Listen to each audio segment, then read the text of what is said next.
Mga netizens, hindi pa rin matapos-tapos ang lagi na lamang sinasambit taon-taon na cooking show daw ang naging labanan o ang naging resulta ng Miss Universe 2023 dahil ang totoong top 5 talaga ay ang makapasok ang Pilipinas at pinalitan ito ni Miss Thailand. Dahil alam kasi ng organizers na kapag nakapasok si Michelle D sa top 5 ay mayroon itong posibilidad na manalo ngayong taon. Kayo, cooking show nga ba talaga ang nangyari? Dahil ang maging ang best friend niyang si Max Collins na actress ay napapost din sa kanyang official Facebook account at sinabi niya rito na Miss Universe unbelievable.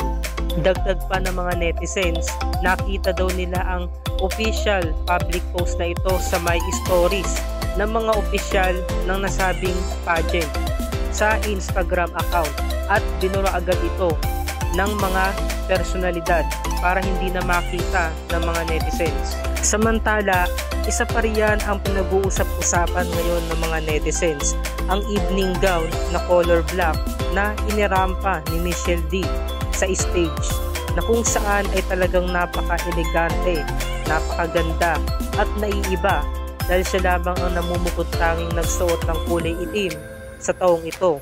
Kaya naman ay hindi pa rin may iwasan ng mga kritisismo ang mga negative na sinasabi ng mga tao. May mga ilan kasi na sinasabi bakit pa raw siya nagsuot ng color black na hindi naman daw talaga akma at hindi magandang tignan.